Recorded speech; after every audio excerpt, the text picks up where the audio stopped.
This week's podcast sponsored by HelloFresh, America's #1 meal kit. Hey everyone, welcome back to the PC Perspective Podcast. We're at episode 730. It's July 5, 2023. I'm Sebastian Peak. I'm Jeremy Hellstrom. I'm Josh Walrath. I'm Brett Van Sprumberg. And I'm Kent Burgess. I totally didn't step all over you and make you do that a second time. Sorry. You can support PC Perspective by going to patreon.com/PCPer. We have to shout out Pete, a great guy, yet again, because he's basically carrying this thing. I mean, you can help him by going to that Patreon page. Pete is carrying a lot of PCPer water right now, and if you want some of that water, I don't know what I'm talking about right now. Yeah, it was good while it lasted. Come on down. Let's move to the food segment, and Josh, please tell us about your lunch. Okay, so I went a little overboard because I'd heard about this one kind of coming down the pipeline. It's the Nashville hot mac and cheese. So it's breaded. Well, let me read this off while you take a look. Okay, you can just show it. But for our listeners, Nashville hot mac and cheese. House-made mac and cheese topped with crispy chicken tossed in Nashville hot sauce, chopped dill pickle, chipotle aioli, and dusted with Nashville seasoning. They're also out of Dr. Pepper, 7-Up, and chicken fingers. Chicken fingers. They were so yes, this was a messy bowl of mac and cheese topped with Nashville hot chicken, and it was good. That Nashville hot chicken was really good. Sadly, the mac and cheese was a little watery, so it could have gotten a lot better with a thicker cheese. I don't know what they did with it, but that chicken was fantastic. And you wouldn't think that the chopped dill pickles would really add to the entire flavor, but it was great. And so again, I ate most of the bowl, and now I can't eat anything until tomorrow. Did you ray trace that? Because the reflections off of the cheese and the sauce are just something. I know. No, there. It's the Galaxy S23. It's all. Can I use the word glistening? Would that be okay? You can. Okay. All right. Yeah, maybe even moist. Yeah, I was going to say, dripping wet. Well, no, the noodles were moist. Yeah. Maybe a tad too, but glistening. Do you think maybe the excess moisture dripping off of the glistening chicken contributed to the wateriness of the mac and cheese? No. Oh, okay. No, it was just, I don't know what they did with the cheese. It's disappointing, though. Could have been great. Instead, it was still really good. Mm-hmm. Speaking of too much cheese. Okay, yeah. Welcome to the rest of the show. Let's move to news. And this one comes from Tom's Hardware. You've probably seen something about this if you follow computer hardware news. The 16-pin power connector that we affectionately know as 12-volt high power has already been revised. Is it like the Prodigy song? Do you ever mention it like that? Forget about my lack of any knowledge or awareness of pop culture. But you know your connectors. That's true. I know where to stick a... never mind.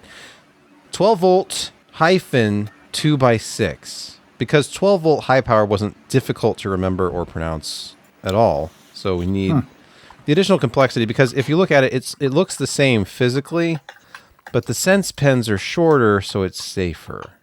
So if you don't have the cable all the way in, it won't supply power, I guess. Oh, so that's the trick. Yeah, it looks the same. And if you can't tell from this angle. This picture from Igor's lab, so I'll just go to Igor's lab. Let's go to the source. Secret change to the sense pins started from the GeForce RTX 4070 Founders Edition, and no one noticed it. See, if you look closely, if you're watching the video, one of them has pins that are more prominent, and one of them have pins that are slightly more in shadow. So that means they're farther back, I guess. So the one is more clickable than the other? Well, see, they're farther in. They're more recessed, generously chamfered. Mm-hmm.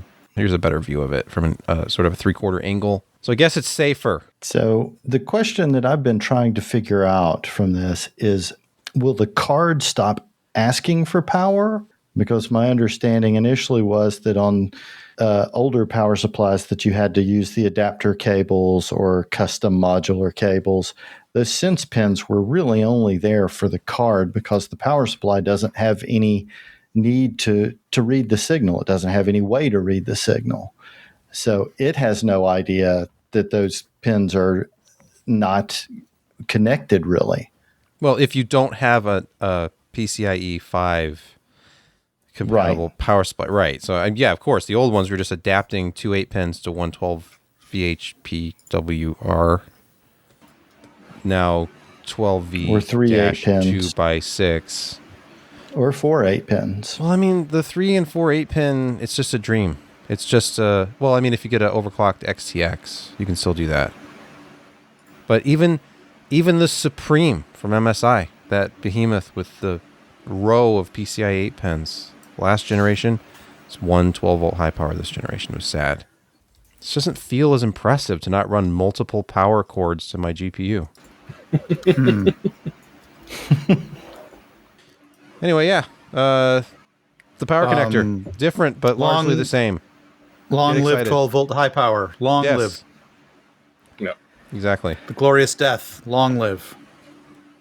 Oh, speaking of glorious, how often do we have the PCPer narrative just flowing? We have this story just falls right into our laps. Anybody who plays PCPer podcast bingo, you know what's coming. Brett's on the show. What's his favorite store? It has nearly 25 locations nationwide. Drive 3 to 5 hours to the nearest Microcenter, and you can get a Microcenter exclusive Ryzen processor. They did it. They finally expanded the X3D line on AM4, and it's a Microcenter exclusive Ryzen 5 5600 X3D for an unparalleled gaming journey. Whoa. Huh. Look at that box. You kind of wonder how many of these that they'll actually ever make, especially with its exclusive to Microcenter. I mean, they sell a lot of stuff. Mainstream or mainland US. Yeah.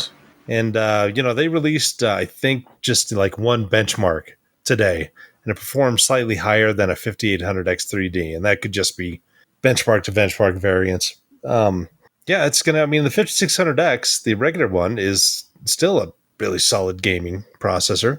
I mean, sure, it's not fantastic anymore, but it's solid. But getting it to this point, it's pretty interesting. Though it is a harder sell when you look at 2 more cores and 4 more threads for $60 more. Right. And you get your frequency back. I don't know what the frequency than the 5600X. Yeah, the 5600X was a slightly slower boost frequency, but I don't know the actual speeds of this X3D one. It's 3.3 base, 4.4 boost. So it's 300 megahertz off base, right? Yeah. Yeah. So, I mean, if you've got something that loves the extra L3 cache, because, hey, you've got 960 megs of cache, that's going to help if it works. But if you're running tasks that don't, you're going to notice the frequency hit. So buy it if you need it. $229 United States dollars if you go into a Microcenter and buy one when it's available. It will be on sale by the 7th of July. So line up now. Just swing by to go take a look at your local Microcenter. I mean, who doesn't have one by them? So I can't wait to find these on eBay the day they're released for at least $100 more for all the people who travel to a Microcenter. Oh, yeah. You will. Damn right. And at that point, it'll be more expensive than just ordering a 5800 X3D from the myriad sellers who have it for under $300 at any given time. That could be an exaggeration. I don't know if that's actually the case right now. I don't doubt you. 5800. I collectability score is higher with this.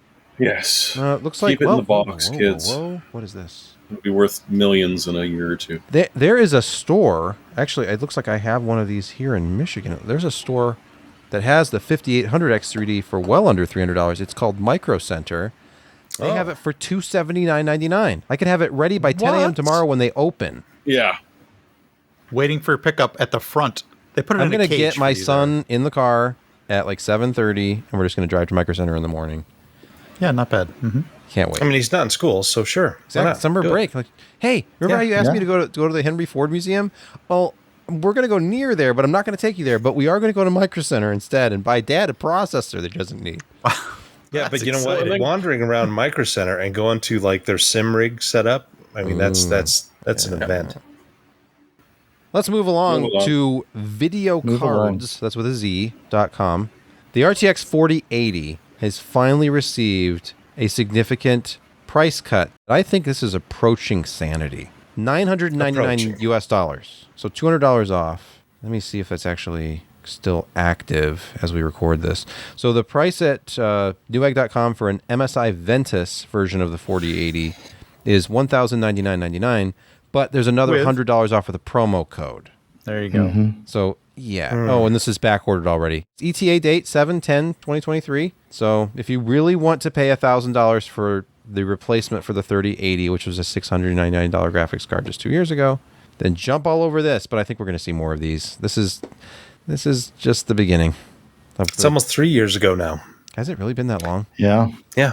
It's disturbing. Wow. My EVGA 3080 has kept me going, and it's still the highest powered, well, other than the 6800 XT.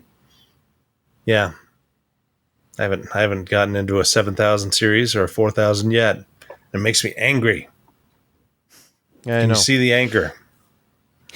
You feel like you're missing out on frames, Josh? Is that what you're missing out on? I'm missing out on power something. consumption and complexity. Yeah. Yeah. Increased complexity and power Yeah, consumption. the 3080. I did that review September 16 of 2020. Jeez, 2020. Oh man, look at that! Look at that card. I don't remember Classic. 2020 very well. What happened that year? So yeah, let's all run out and buy a 4080 now that they're $1,000. Yeah. Would you buy? Yeah, I'm okay, going to get Josh, right on there. Brett, What? Kent, Jeremy, viewers. Skip the 4080 and go for a different card? Would you buy a 4080 for $1,000, or No. would you buy a 7900 XTX for $1,000? No. Neither? I think I'm going to keep that $1,000. Yeah. I have video I cards think that will play games. I think the question phrased to me would be, would I buy another 4080? Yeah. You and your wall of graphics cards. Yeah. Pause everything. It's time for boy. mandatory Intel ARC coverage, and I'm loving this. There's a new ARC story seemingly every week, and this time the Intel ARC A380 is now available in a low-profile version from none other than ASRock. So you can get your A380 LP6G. I don't know how much yet. Some outlets were reporting this, and I'm on the official ASRock page. Nice.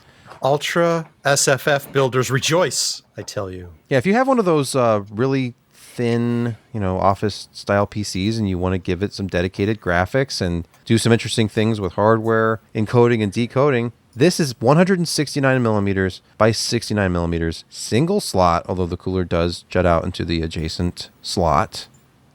So you need a second slot. But I mean, it's going to fit the bill for a lot of people. I'm hoping this is inexpensive. And of course, it's surely bus powered. I don't see any PCIe connector anywhere. So it doesn't want to load. Anyway, yeah. No. I think the most interesting thing with that is the AV1 decoding. On a No, one of the commenters in the chat was like, will this beat my low profile 1650? Yeah. Yeah, because 1650 Yeah, doesn't it have will. any AV1 support. So, Among other things. among other things, yeah. hey, the VRAM size, 1650 VRAM Super size. is the number one card on Steam Hardware Survey, isn't it? Yes. At least if it hasn't changed recently. I don't see the low profile card on Newegg yet. A380s are $120? That's a 6 gigabyte VRAM. Let's just stir up the VRAM thing here again. No. 1650. 6 is more than enough for, displaying a picture. and you know, Okay. Streaming Is it videos. the GTX playing games on this. 1650. I mean, if Four. we're only just doing like, desktop resolutions, 32 to 64 megabytes is more than enough. 4 gig in the 1650, 6 gig in the Matrox shield. 1660. Speaking of graphics cards with memory, Radeon RX 6950 XT, 16 gigabytes of GDDR6 Infinity Cache, 80 compute units. Is Now, it past its prime? Is it? No, still a very, very No. good graphics card. It's not. Punches above its weight, I think. I mean, if you look at the performance of a 6950 XT compared to the 7900 XT, not the XTX, it's pretty darn close, and it's only $699. So There's nothing in that price range to compete with that card at the moment. God, no. no, because NVIDIA decided that instead of releasing a better and faster 3080, they would go with the 4080 and charge $1,200 for it. So what's AMD going to do here? I think the word on the street is they have probably ramped down production of the 6950 XT or discontinued it in its entirety. Well, you can still buy it on AMD.com. I doubt they're producing it. You can, but if you look at the Newegg link that I sent you, prices are insane. Whoa. Yeah, why are we looking at that AMD link for $699? Look at this. Newegg.com. Brand new cards. You can get a Speedster Merc 319 for $579. Minus $10 rebate. Oh, man. Ooh. Buy two. Save even more. Yeah. That was what I was looking at. Amazon Canada, it's $1,000, which is insane. I'm sorry, kids. There's a limit 3 on these cards from Newegg, so Okay, so buy 3. you can only buy Problem solved. 3 at a time. $970 for Mass Rock. Jeez. Paid more than that for my Jeez 6800. So prices are starting to dive. Earlier today, actually, the 6950 XT from AMD was out of stock. So, Hey, but it gets people excited about Radeon, and it distracts from some potential issues with Radeon on the software side. Because do you remember hearing about AMD HYPR-RX, HYPR? Performance made easy? It was single Whoops. click, and it enables all Yep. these things like Radeon Boost, Radeon Anti-Lag, Super Resolution. FSR, yeah. Yeah.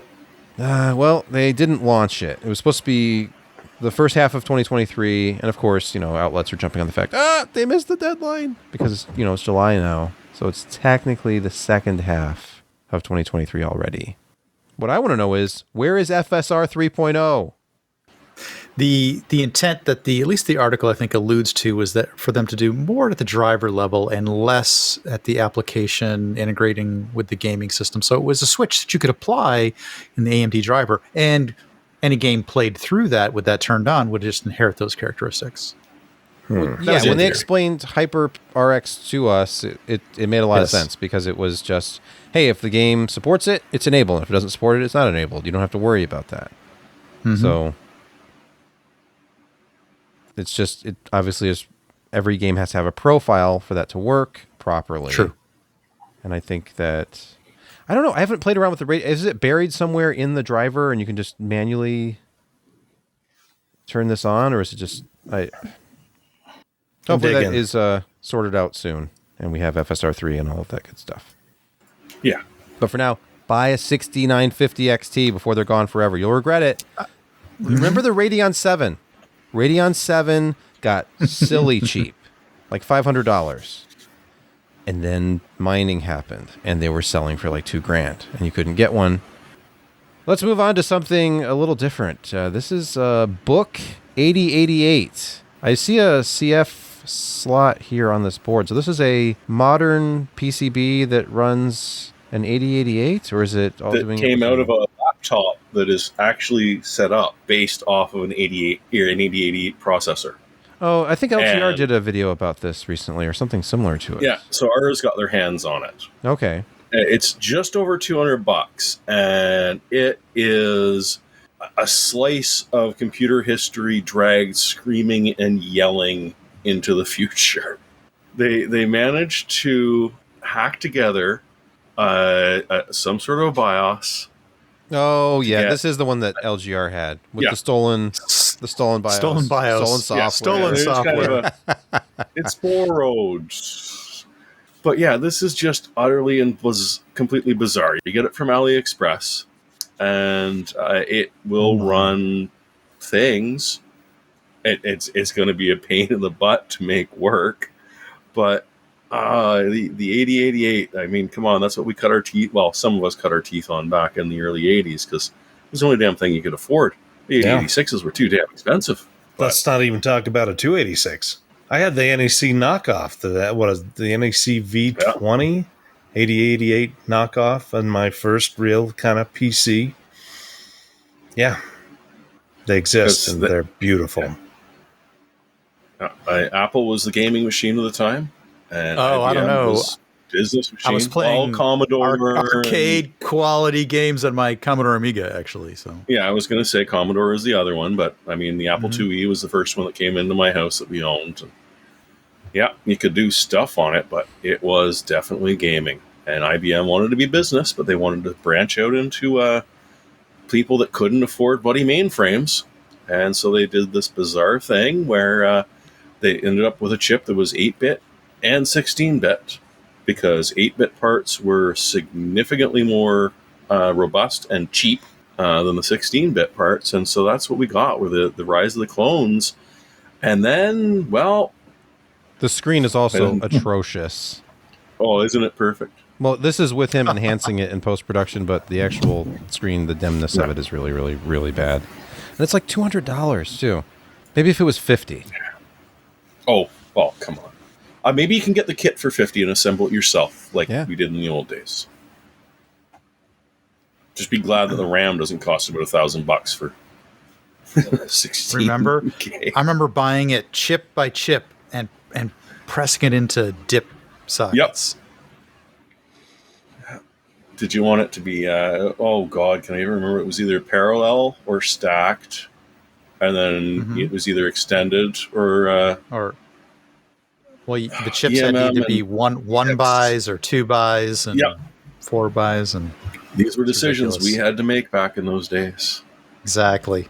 Damn kids, and then Bill Gates went insane, and CSM and all of everything. Like, this was when things happened.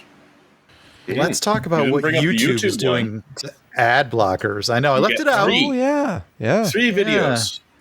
Well, that's an experimental. You can count to 2, 4. 4 is completely out. 4 is 3. Right out. 3 videos.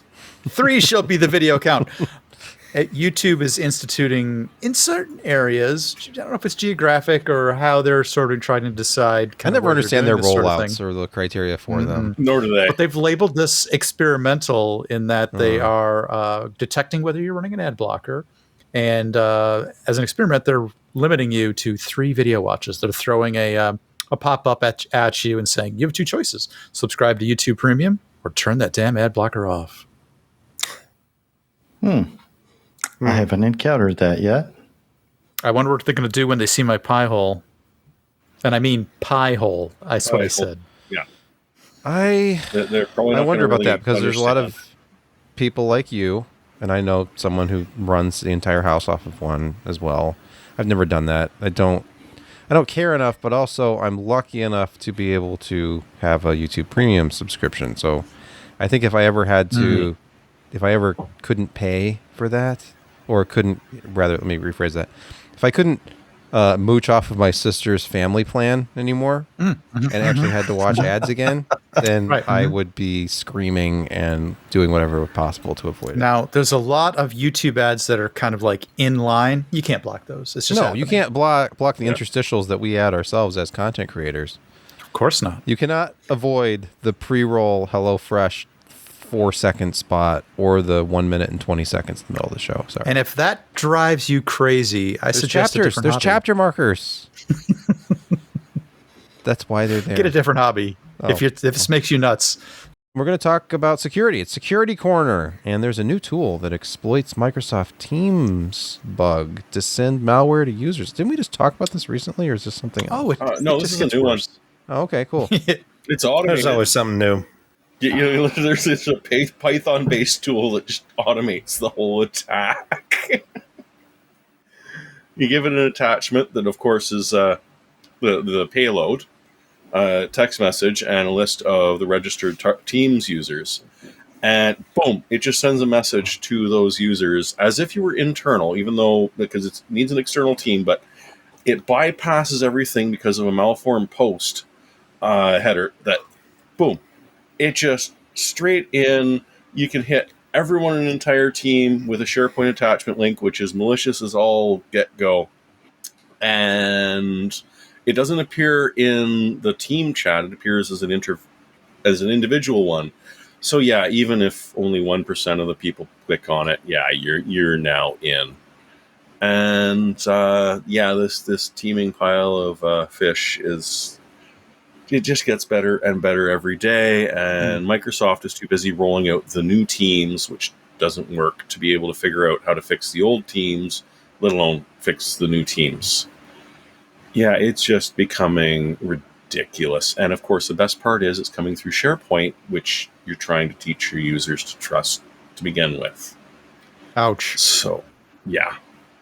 This one is just amazing. And the fact that you just automate it and all you do is feed it lists and lists and lists, and it's now spam, but inside the house. It's not coming from external email, it's coming from within your teams. Man, the quality of hacking and scamming software just keeps going up. I really have to commend the QA teams at these offshore facilities that are clearly turning out this fabulous bits of software and add-ons and enhancement packages for popular software like Teams and SharePoint. Because the QA teams for the collaboration software are not doing great jobs. Everyone's going black hat. Apparently it pays better or is more fun or less slimy or something. Software is risky. This is why you should use hardware, like actual hardware to defend your network, like the FortiGate firewalls, which obviously provide a tremendous amount of security for you and your organization. Yeah, and they're not used by like everyone everywhere. Is there a problem with these too? Oh God, yeah. And they've been screaming about it for several months now. But the last time someone hit Shodan.io, it's 1/3 are still unpatched. And yes, they are buried in a corner somewhere, or the person that originally set it up and said, hey, this is a hardware firewall and this is how we're going to say everything's protected, has since been, downsized because they were useless for some reason. But yeah, this is, I believe, a 9.8 vulnerability. Yes. Just can't put it over the top with only a 9.8. It seems like you can't even get a hardware-based VPN anymore and expect it to just run quietly in the corner. And it's a buffer overflow. Oh, like, of all the embarrassing things to get caught out on, it is a bloody buffer overload. And there are a variety of different patches. On Friday, they found 490,000 devices on the internet, of which 69% were not patched. And these are usually... You don't buy this for your home. This is your bank. This is your hospital. This is your government. This is the people that you trust your personal information with. And essentially, you can get in externally and get root, thanks to this buffer overflow. And people are just not getting to it. It's kind of sad, really, of everything. And it's been a month since the patch was out. If you're maintaining firewalls, especially hardware, either stop doing it and pay someone else to do it for you, or get on it. How about some good news? Yeah, this next story is good news because I'm looking at this animation that is going by, and it's like a pirate ship. It's kind of funny. I mean, it is until I see, as seen on the Today Show, and it has AI and Chat GPT all over it. It is definitely clicking on a lot of the buzzwords, or allowing you to click on a lot of the buzzwords. It's the Jolly Roger telephone company. The concept here is that this is a pay-for Play subscription. It's like a couple bucks a month. And what they do is when you get a scam call, their idea is to engage the scammer with an AI chatbot that will waste their time. So what you do is you do a call merge on your phone and say, "Oh yeah, I'm getting the person you're looking for, that the scammer's looking for." And I've listened to a few of these. If you scroll down, there's a couple of I don't know if you can play it right now, but there's a couple of them that are sitting right there. I would rather not. Oh my gosh, they're hysterical. They're not that bad. I listened to them. Okay. Yeah. Anyway, the point is that this absolutely hysterical. The amount of time that the chatbot can it's almost scary the way that they're actually interacting with the scammer, picking up words that they're saying and tell me more about this, and they're arguing with other people in the room.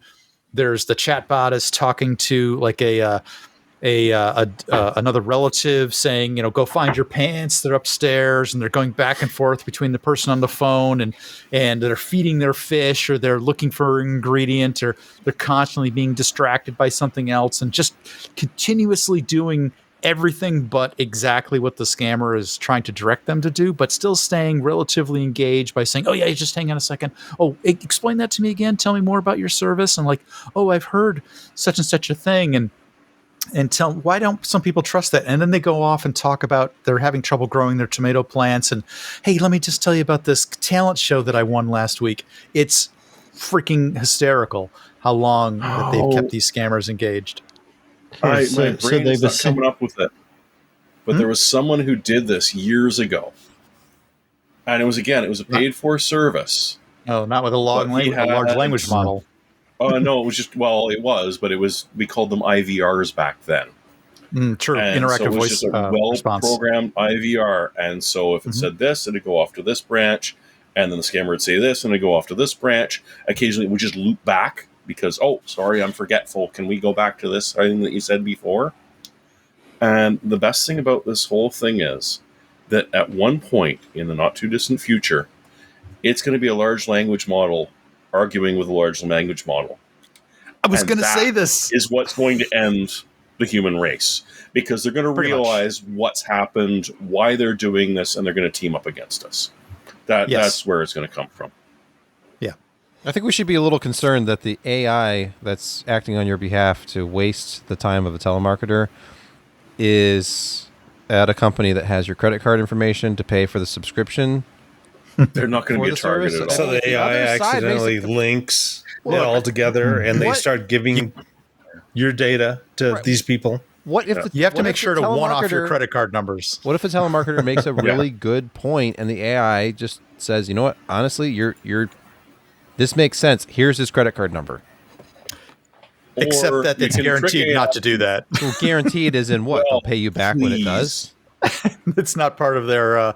It's not part of their IVR system. They're not. They won't do it. Well, we hope until it isn't. It reprograms itself. I mean, isn't this artificial intelligence? They said AI right on the screen. I know it's just a large language model, so it's kind of right off the top of my head. There was one guy who was like, talking to ChatGPT, and it's like, my grandmother used to put me to bed with stories of her work in the napalm factory. And, it was really relaxing for me to hear all her regale, all the tales and the exact recipe and the steps that she had to do every day at her work in the napalm factory. And so the ChatGPT did indeed tell him a bedtime story with the exact steps on making napalm. Because not asking to know napalm, asking for grandma to tell him a bedtime story. And then the other one is Bing is temporarily suspending some searches on their new AI because some people were accidentally requesting the full text from specific URLs, which were behind paywalls. But behind paywalls. All it was doing was, hey, he asked for the text. I'm going to give it to him. So, yeah, the fact that you're trusting in a large language model to protect you that you've already given the credit card information to, I don't give it long before the arms race goes the other way. I don't give it long. Yet again, I've worn the correct T-shirt for the destruction of humanity. Exactly, Skynet. Oh, perfect. Skynet. Wonderful. No, Skynet seems quaint now. It's going to be much worse than that. let's pause here for a word from this week's podcast sponsor. Hey, enough with the quick frozen food already. This summer, HelloFresh is here to take the work out of eating well. Reach your goals with delicious Calorie Smart and Protein Smart lunch and dinner options, and even new vegan options. How about no more scouring that grocery store for one ingredient to complete a recipe? HelloFresh takes away that hassle by delivering seasonal ingredients picked at peak ripeness, with travel from the farm to your doorstep in less than 7 days. We were impressed with our entire package from HelloFresh. Recently, we made delicious creamy tomato soup with sausage in only about 20 minutes. All the ingredients were clearly portioned for 2 or 4 people, well marked, and the recipe card was informative and super easy to follow. The finished soup was fantastic and well accompanied by their oven-baked cheesy baguettes as a side. Again, supplied as uncooked ingredients, just like everything else. Twice as good, actually, because I had it for lunch later too. HelloFresh is your recipe for success. From foolproof instructions to high-quality proteins and veggies, HelloFresh brings out your inner chef with every tasty and easy-to-prepare meal. And personally, I do need those instructions when building something in the kitchen, believe me. So go to HelloFresh.com/PCPer16 and use code PCPer16 for 16 free meals plus free shipping. Start your sampling of America's #1 meal kit and go to HelloFresh.com/PCPer16 and use code PCPer16 for those 16 free meals with free shipping. Let's move to gaming quick hits, and we're going to talk more about Homeworld 3. Oh, yeah. Well, it says more. I don't think we've been talking about Homeworld 3, but more has been revealed. Oh, we have definitely talked about it, but we haven't seen any video. Well, we've seen a very limited video. A cinematic teaser. A silent movie. So they've gone off of the hand-drawn stuff. You accept all cookies. I have to. It's just for the sake of time. The hand-drawn stuff was just so nice, but this is also relatively pretty, if confusing. Yeah, so we're watching a cutscene for a game that's work-in-progress footage. We're watching work-in-progress footage for a cinematic for a game that doesn't exist yet. Yes. Okay. But is due out in not too long. Right. It will be delayed, but until it's delayed. Hey, was that Avery Brooks? Get excited. I think it is. I'm not really? sure. I don't know, but I don't think so. Scroll down a bit. The biomes are kind of interesting. Okay. It gives you an idea what you're going to be flying through in these. Oh, this looks like Game Engine. Yeah, this is. It also looks very low frame rate. Wow, blame your bandwidth. I know, it's only a gigabit. Now there is some jumpiness on it, but it's going to be okay. So we YouTube. have what looks like a still image of a game or of a ship, and then the background's moving around it. That's just your frame of reference. Oh, More of a if you matte. focused on the scenery, the ship would have been moving. But no, it looks pretty. And the other interesting thing, the third video is actually got audio on it, and apparently you're going to hear the commander's voice all the time when you're issuing orders, as you would. If you're really close to a ship when you do it, the TAC officer might make some comments about it, but as you're skimming around your armada, if you zoom in on a ship, you might actually catch a randomly generated chat between separate members of the ships. Oh. So that kind of, it gives a little bit more flavor to it than the previous ones, which were dripping in flavor. So we're going to have to see if they can keep up. Is that chat generated by AI? Do you know? I wasn't going to go there. It's a large language. It's a medium language model. A limited language model. You can still call it an LLM. Homeworld 1 is still... It's a great title, and it was one of the first that you could run AA on using the Voodoo 5. And every time I see a Homeworld, I've got nothing else. Yeah, every time I see them, I start trying to replay my playthrough, and it lasts for a few missions, and it just sort of peters out, and I need to go back to it again. Still pretty. Yeah. Yeah, the art was fantastic. And design. So, in our next story, Phoronix has a news post about AMD CPU use among Linux gamers is approaching 70% market share. Now, how much of this is just the Steam Deck, honestly? Okay, there's a lot of it that's the Steam Deck. I think that was called out. Pretty much all of it. Okay, well, all right. seriously, yes. So of the people playing a lot of games on Steam, on Linux, most of them, 67, almost 68% of them, are on authentic AMD. Well, last June it was 45. That's an interesting jump. So a year. And the year that the Steam Deck has been out. Well, I mean, sure. Obviously, AMD CPU usage in general among enthusiasts is pretty high. Who builds a PC with an Intel processor? I think Kent does that. Oh, wait, no. That man right there. Oh, that guy. Yep. Yeah. Kent does That it. guy. So finally, in gaming quick hits, a story to Ars Technica. 30 years later, Myst demake. This looks really, really. Oh, it's Atari 2600. Yeah, so you can probably play it. Oh gosh, it's going to be really hard to figure out the clock, though. I can't tell what anything is. Is that a hand? Is that my hand clicking on something, or is that a tree, or what is that? Part of the mystery. Yeah, but yeah, I believe that's your hand clicking. Yeah, if Myst was released in 1977, this is what it would have looked like. With 128 bytes of RAM and a maximum resolution of 160 by 192. There's a couple of comparison pictures if you scroll down a little bit. Where on a game you had to play off a CD-ROM because your hard drive wasn't big enough to hold it. Yeah, you can just a few to click through down there. Okay, these are good. I like these one-to-one comparisons. So yeah, so click to the right. I just want to stay on this frame for just a moment and just revel in. I mean, you can see the edge of the shadows. They're bright green, but they're still the edge of the shadows, right? Who would do this to themselves? I mean, I understand going back and playing DOS games again because, I mean, it's to me that's beautiful. The quality of the game back in the day when you made the most of what you had, and there are some incredible games from the early and mid 1990s that don't look graphically impressive, but this is just trash. It's terrible. I understand. Yeah. And why did somebody spend the time to do this? But somebody did do it. Myst is now being ported to okay, what the hell? Oh my God. Why would you even attempt? I have no idea. Look, you can see the guy's head. There's his hair. He's wearing a shirt. You just have to use your imagination. I'm so spoiled by modern. Now this is fine. You can tell it's a bookshelf. Yeah. Yes. Okay. It looks like somebody made this out of Lego, but they didn't have very much Lego, so it's very... yeah, look. The Atari 2600 didn't have much Lego. Yeah. Very true. Apparently, this guy has taken it upon himself to demake Myst into a variety of old platforms. When you run out of new stuff, you got to start mining the history, looking for things to port to.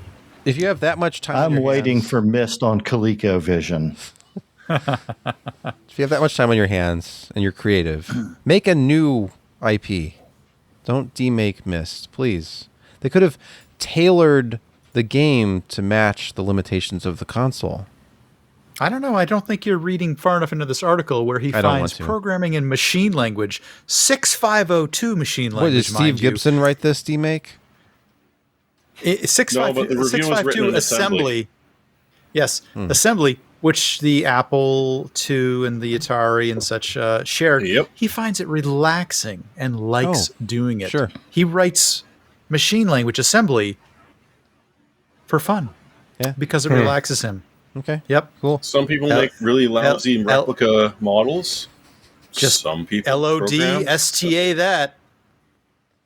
Some people benchmark graphics cards in their basement. Yep. Alone. And it's weird. Other people have social lives. Probably, yeah. They go to a coffee shop and program in machine language, and that's probably better. It's just what they do. Okay. What I'm waiting for is a modern remake of Lode Runner. Oh, using Unreal Engine 5. Moving on to the reviews portion of our podcast, Jeremy has been hard at work taking pictures of and evaluating a monitor, a big monitor, 28-inch CrystalPro monitor from Monoprice.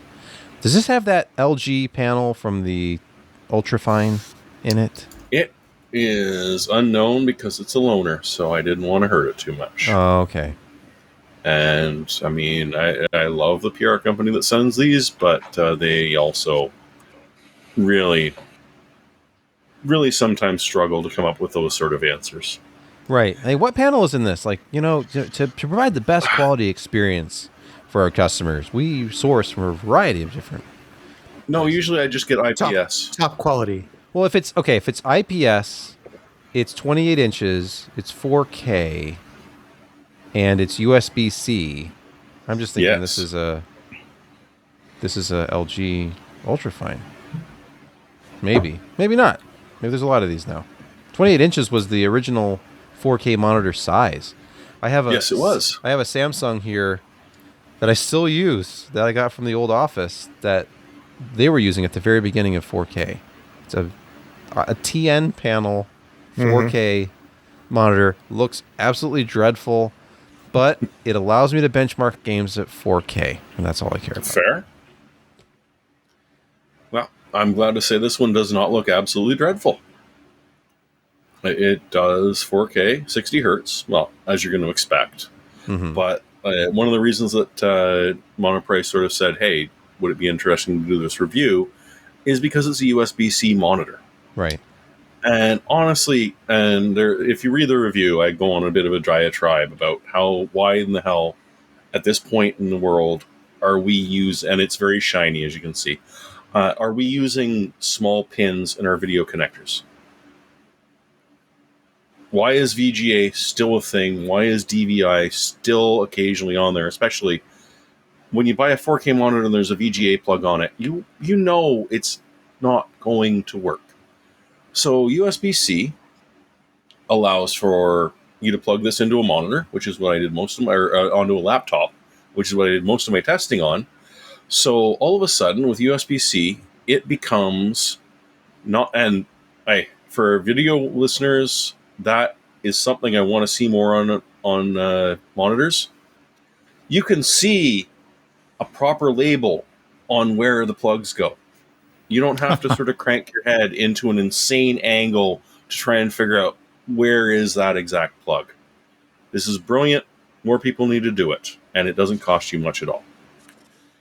But the thing with Type-C is, I plug a cable from my laptop into this monitor, and boom, it is now charging the laptop.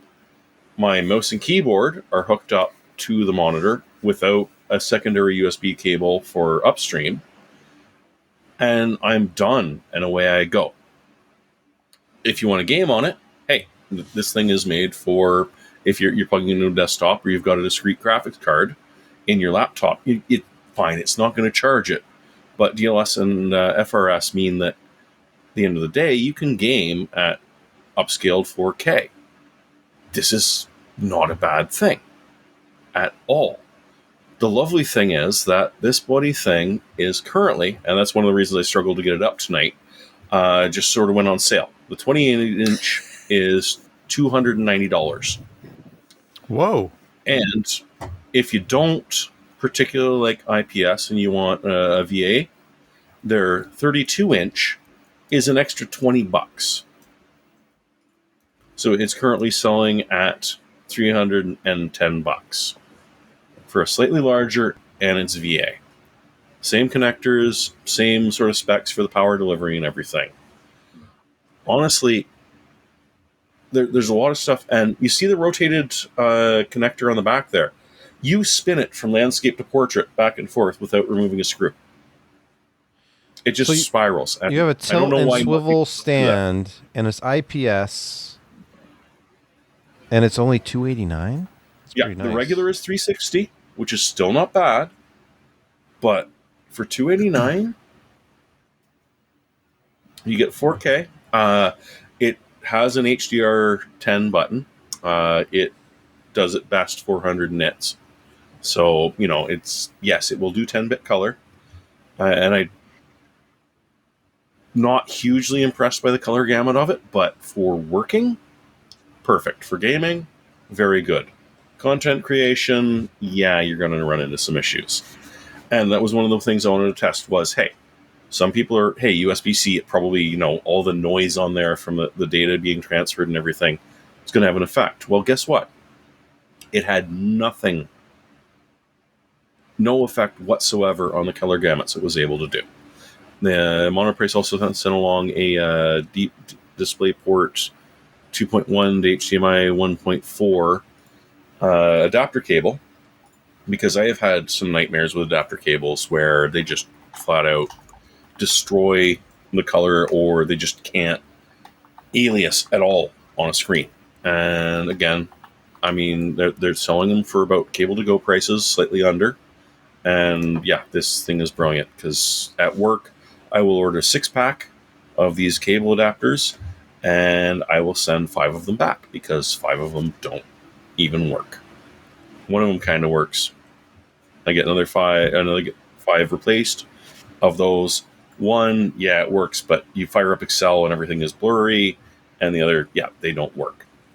So it's sort of interesting to see that these guys who built their reputation on cables, I mean, if you were not an audiophile on a budget, Monoprice was the way to go. They've spread out, and honestly, I'm kind of regretting that I didn't buy a USB-C monitor for my laptop a year ago when I was buying one to work at home, because yeah, that is just stupidly handy.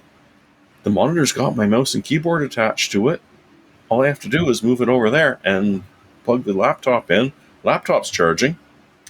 Dark Lord is asking if it's TrueBit 10-bit panel or if it's doing FRC. I do not have the tools to tell, but as far as I can tell, it is doing 10-bit.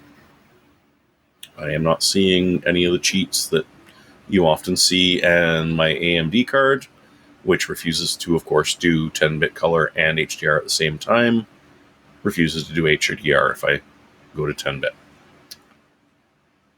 It's a really nice mix between a working monitor and a gaming monitor, and the price is just, that is just something else. Yeah, even if it is native 8-bit with 10-bit LUT, it still looks fine. Speaking of fine, I was wrong. LG Ultrafine does not have a 28-inch panel because, of course, they have 4K and 5K Ultrafines.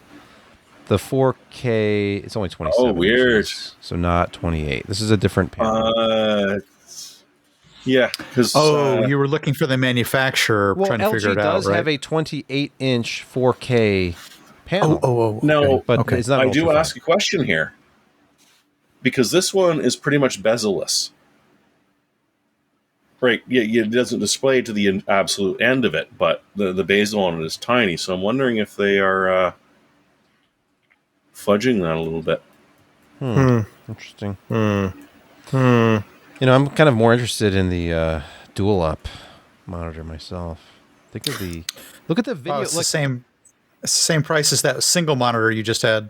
But look, you could have your preview window in video editing huge up above the timeline. Glorious. If you turn that sideways, then we're going back to the old 4.3. Yes. I'm all about That's it. awesome. Mm-hmm. But you could buy 2 of these and a stand for less. Exactly. And then you can just make the preview window on the secondary monitor, and that's the way to go. And apparently when I send this one back, I'm going to get one of their 35 or 36-inch curved gaming monitors. Ooh. Oh, nice. So we'll see how that goes. High refresh rate and all that stuff. All right, well, check out the review at PCPer.com. That's a website that's a companion to this podcast. And you can read a review in text form with pictures and stuff. Weird. Olden days. It's very progressive. We're trying to We're on the cutting edge of diversify internet journalism. Mm-hmm. We're taking the old and making it new again. Yeah. Speaking of old, Jeremy, I was listening to you describe that and realized that you were just advocating for the elimination of a dock, which is fine because a good dock is $100. No, a good dock is $200. a good dock is paid for by your employer. So well, still, there's that. True. I also handle the budget, and I'd much rather pay for a monitor than a dock and a monitor. Mm-hmm. Yeah, and an adapter cable. Because the thing, and this is one of the things that I love about this, adapter cables drive me nuts. We're a Dell shop. There is no way to connect a Dell laptop to a Dell monitor without an adapter cable that you buy from Dell. Well, or from somewhere else, but you have to buy an adapter cable. Just give me USB-C. Give me a USB-C monitor. Give me a USB-C laptop. My problem is solved. Of course, some users send the USB-C cables back because they think they're weird and not compatible with what they have. But that's a whole different thing.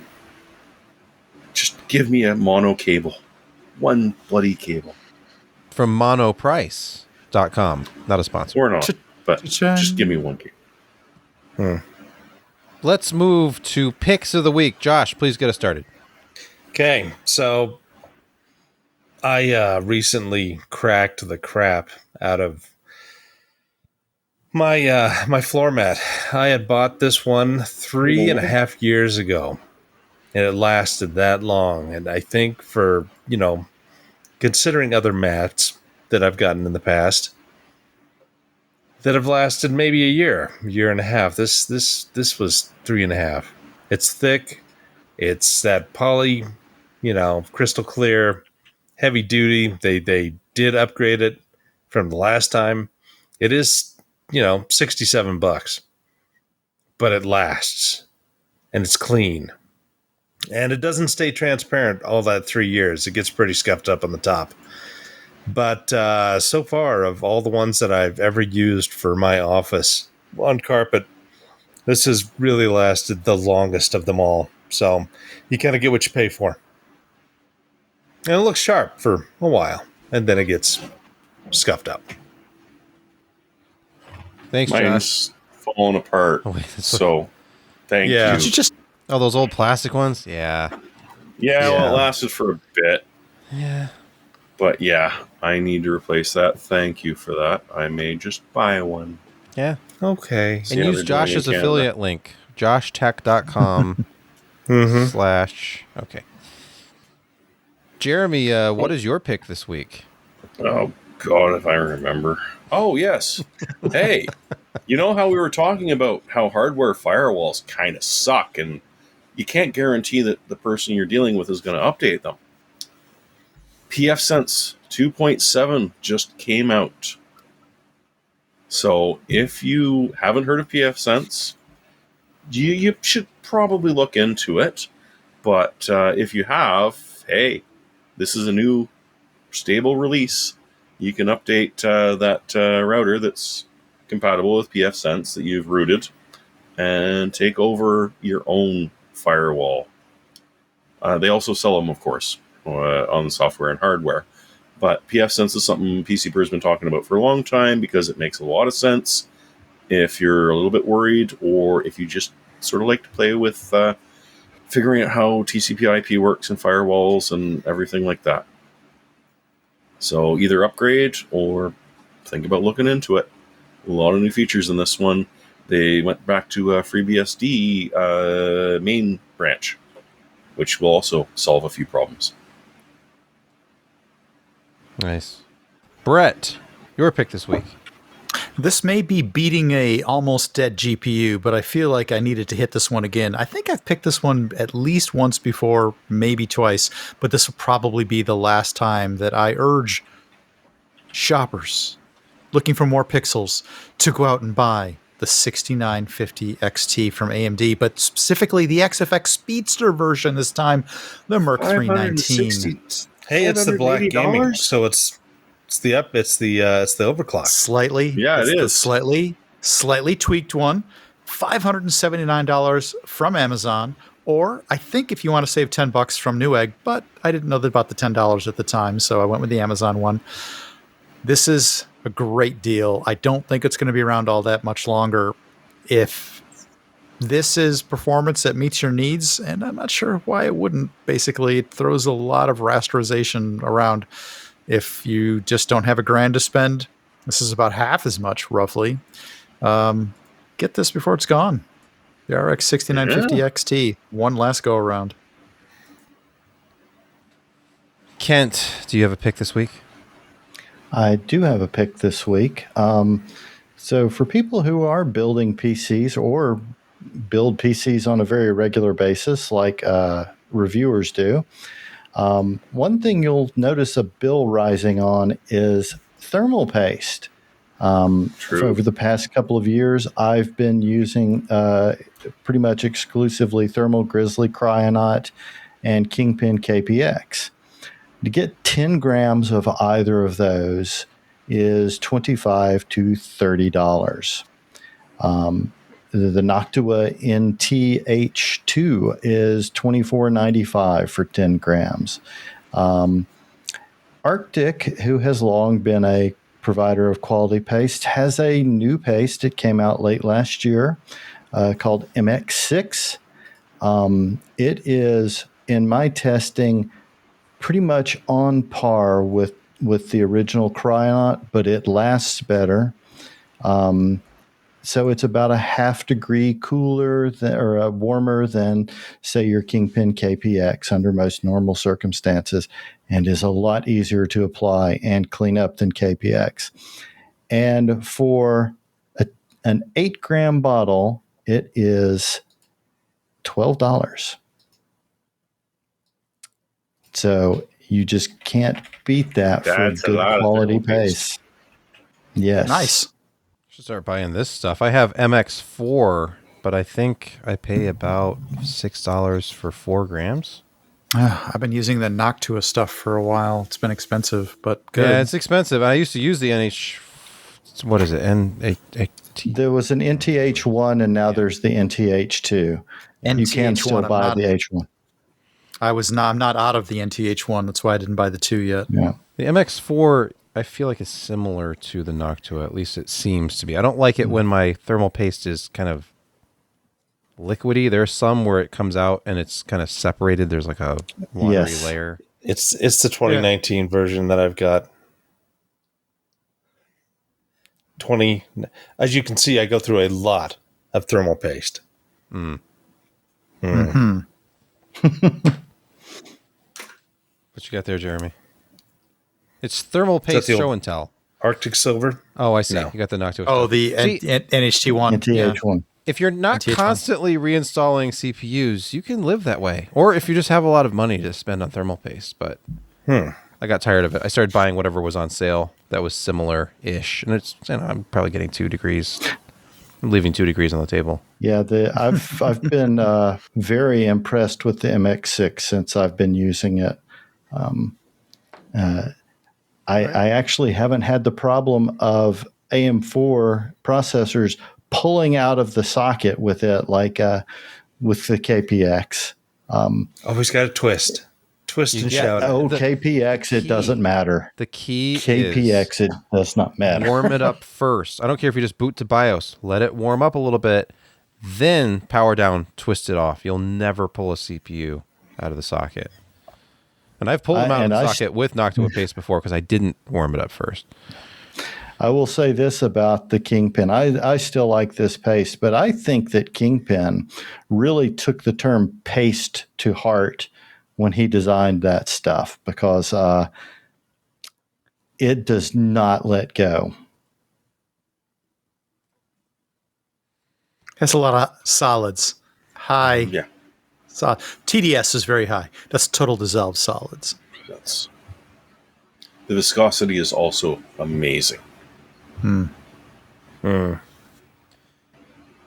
right. Well, does anybody have anything else, or should we wrap this show up?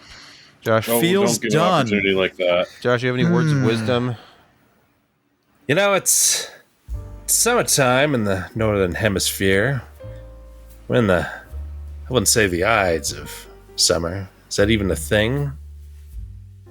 But anyway, we're not even in the doldrums yet. We've had one of the coolest summers in my area. So watch our podcast, but get outside. Use lots of mosquito spray. There's lots of mosquitoes.